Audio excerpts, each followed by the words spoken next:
Hey guys, this is Neha and welcome back to my channel. आज हम इस video में बात करने वाले हैं कि अगर हमारे घर में न्यूबॉर्न बेबी है तो हमें किन किन चीजों का ध्यान रखना चाहिए और उन चीजों को हमें बिल्कुल भी नहीं करना चाहिए। तो वीडियो स्टार्ट करने से पहले अगेन एक छोटी सी रिक्वेस्ट है कि अगर वीडियो पसंद आए तो लाइक बटन हिट करना ना भूले और साथ में मेरे चैनल को सब्सक्राइब कर ले।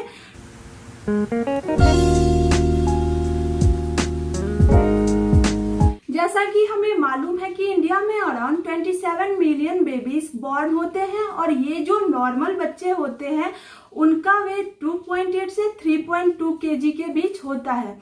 जो बच्चे बॉर्न होते हैं उनके लिए सबसे जो इम्पोर्टेंट है वो है, पहला जो सबसे इम्पोर्टेंट है वो है माँ का दूध। जो बच्चे माँ का दूध लेते हैं उन्हें इन्फेक्शन कम होता है, उनको निमोनिया नहीं होता, उनको डायरिया कम होता है। और जो मैं हमेशा बताती हूँ कि बच्चे को माँ का दूध पिलाने से वो बीमार कम पड़ते हैं, उनको डॉक्टर की जरूरत कम होती है और उन्हें हॉस्पिटल का चक्कर बार बार नहीं लगाना पड़ता है। इसलिए सबसे इम्पोर्टेंट है कि बच्चे को बॉर्न होते ही पहले 30 मिनट में आप उन्हें ब्रेस्ट फीड ही करवाएं।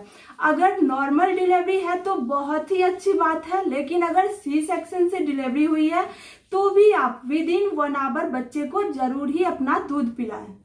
इसके साथ हमेशा न्यूबॉर्न बेबीज को आप शुरू में हर 3 घंटे पे दूध पिलाएं। और एक चीज है जो कि बहुत ही इम्पोर्टेंट है कि पहले 6 मंथ में केवल आप बच्चे को माँ का दूध ही दे। बहुत सारे ट्रेडिशनल प्रैक्टिसेस है कि जैसे ही बच्चा जन्म लेता है तो उन्हें हनी चटाया जाता है या फिर पानी दिया जाता है या फिर मिश्री को पानी में घोल के पिलाया जाता है या फिर गुट्टी पिलाया जाता है। आप ये सब बिल्कुल भी ना करें और इस सब पे बिल्कुल भी ध्यान ना दें। दूसरी इंपॉर्टेंट चीज जो मैं आपसे पर्सनली रिक्वेस्ट करना चाहती हूँ कि आप और आपके रिलेटिव्स भी हर एक टाइम पे जब बच्चे को अपने गोद में लेते हैं या फिर बच्चे को उठाते हैं तो हैंड वॉश जरूर करें। हर बच्चे को इन्फेक्शन की रिस्क बहुत होती है और जब बच्चा जन्म लेता है तो उनका इम्यूनिटी बहुत ही कम होता है। तो बच्चे को लेने से पहले हाथ धोए और अच्छी तरह से 20 सेकेंड तक धोए, जैसा कि अभी हम करते आ रहे हैं। तो ये जो 2 चीजें हैं आपने अगर शुरू से ही ध्यान में रखा तो बच्चे को बीमारी नहीं होगी, मतलब बच्चे कम बीमार पड़ेंगे। अब थोड़ा बहुत सर्दी जुकाम तो कॉमन है, सीजन के चेंज होने से हो जाता है। तो मेरे हिसाब से अगर आप अपने बच्चे के लिए कुछ बहुत अच्छा करने चाहते हो, सबसे बेस्ट करना चाहते हो, तो आप बच्चे को ब्रेस्ट फीड ही करवाएं।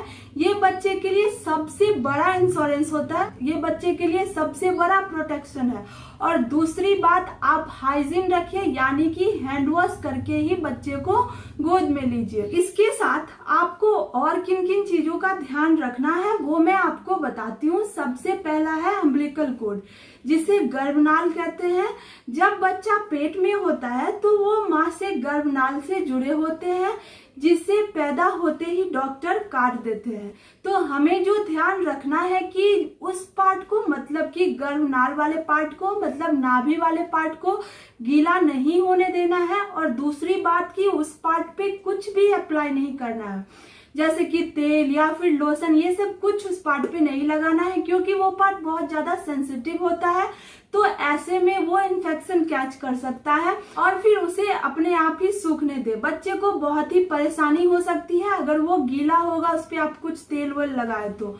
ये आपको ध्यान रखना है कि आपको गीला नहीं होने देना है, ना ही उस पर कुछ लगाना है, उसको अपने आप ही सूखने देना। तो जनरली 8 से 14 दिन के बाद ये अपने आप सूख जाता है और फिर गिर जाता है। दूसरी बात करें तो बच्चे को बॉर्न होने के बाद आप नहाने के पीछे मत भागिए कि नहाना ही है, साफ सफाई रखना है तो बच्चे को अच्छी तरह नहाना ही है। बच्चे के गर्भनाल, जैसे कि मैंने पहले ही बताया कि गीला नहीं होना चाहिए।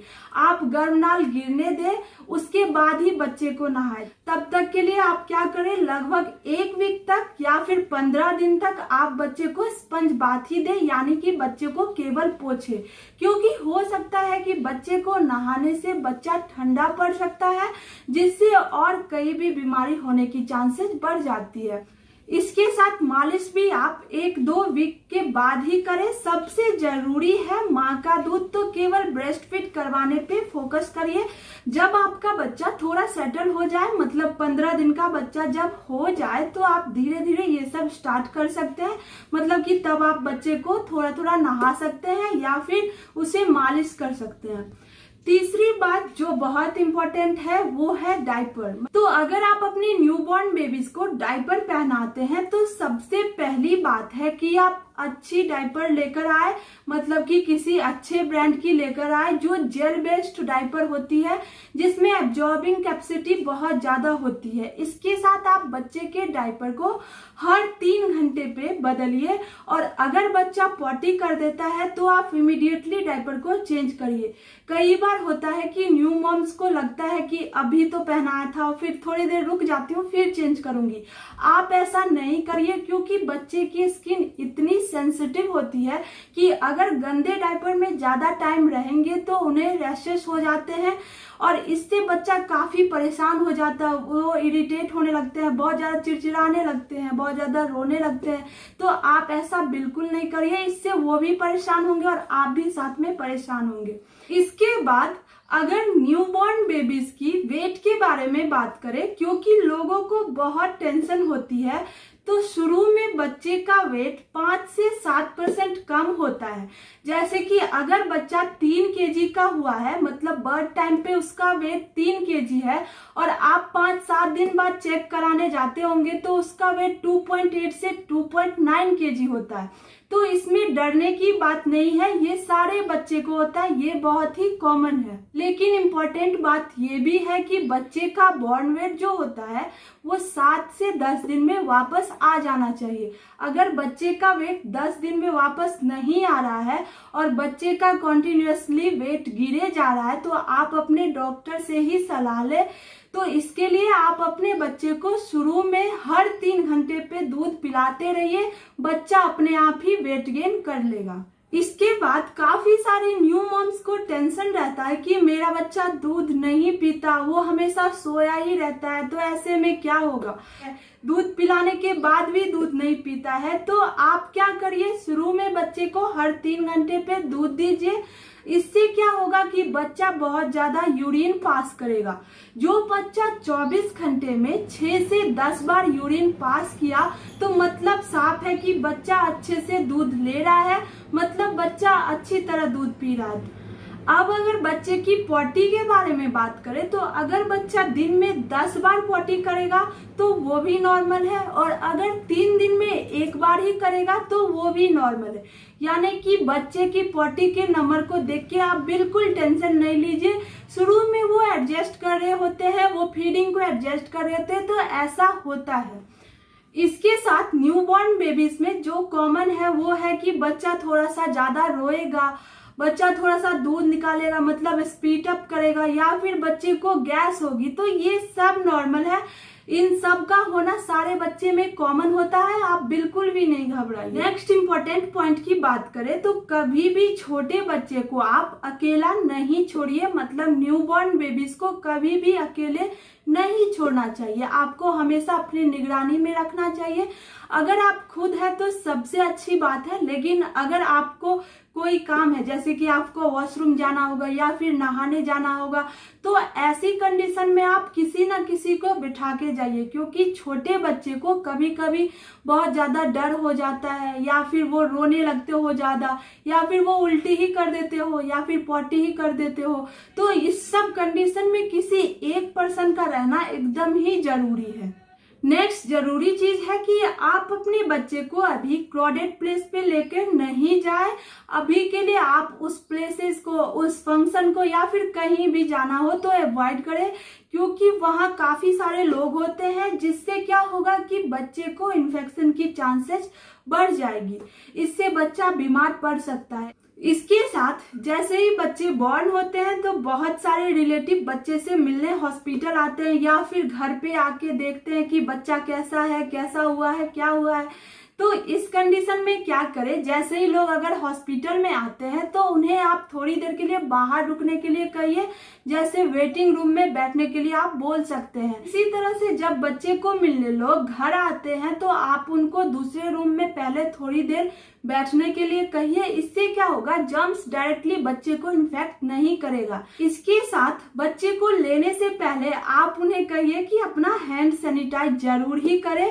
हो सकता है उन्हें थोड़ा सा बुरा लगे, लेकिन कोई बात नहीं, आपके बच्चे के लिए आप इतना कर सकते हैं और आप ये हाइजीन मेंटेन करके जरूर रखिए अगर आपका बच्चा न्यूबॉर्न है तो। नेक्स्ट चीज जो है कि न्यूबॉर्न बेबीज को आप ओवर ड्रेस नहीं करिए। जैसे कि कई सारे लोग बच्चे को काफी ज्यादा कपड़ा पहना देते हैं, चाहे वो गर्मी हो या फिर विंटर्स में बहुत सारा लेयर्स चढ़ा के कपड़े पहना देते हैं। आप ऐसा नहीं करिए। विंटर्स में आप वही कपड़ा लीजिए जो बहुत ज्यादा गर्म हो और एक ही कपड़े में अच्छे से बच्चे को आप ठीक से ढक सको। इससे क्या होता है कि बच्चे को डिहाइड्रेशन या फिर वॉमिटिंग हो सकता है। तो ये केवल जरूरी है कि आप बच्चे को जरूरत के कपड़े ही पहनाएं जिससे बच्चे ठीक से रह पाए। तो ये सब तो थी कि आपको क्या करना चाहिए और क्या जरूरी है। अब है कि बच्चे में क्या नॉर्मल नहीं है, आपको किस कंडीशन में बच्चे को डॉक्टर के पास ही ले जाना चाहिए। तो सबसे पहला है कि अगर बच्चे की बॉडी की टेम्परेचर 100 से ज्यादा है तो आप अपने बच्चे को डॉक्टर के पास इमीडिएटली ले जाए। दूसरी बात कि अगर बच्चे को सांस लेने में तकलीफ है, जैसे कि बच्चा 1 मिनट में 50 से 60 बार सांस लेता है, तो आप इस कंडीशन में भी बच्चे को डॉक्टर के पास लेके जाए। तीसरी बात कि अगर बच्चे का बॉडी सफेद लग रहा है या फिर पीला लग रहा है, मतलब कि बच्चे को जैसे जॉन्डिस है, तो आप डॉक्टर के पास ले जा सकते हैं। मैंने जॉन्डिस के लिए ऑलरेडी एक वीडियो बनाया हुआ है कि न्यूबॉर्न बेबीज के जॉन्डिस को आप घरेलू तरीके से कैसे ठीक कर सकते हैं। आप ऊपर दिए आई बटन पे क्लिक करके देख सकते हैं। इसके साथ अगर आपके बच्चे के पॉटी से ब्लड आ रहा है या फिर उसके वॉमिटिंग से ब्लड आ रहा है तो बच्चे को तुरंत ही डॉक्टर के पास ले जाए। अगर बच्चे को ये सब होता है तो आप जरूर ही डॉक्टर के पास ले जाए। लेकिन अगेन मैं वही चीज कहना चाहूंगी कि न्यूबॉर्न बेबीज के लिए जो सबसे जरूरी है वो है माँ का दूध और प्रॉपर वैक्सीनेशन।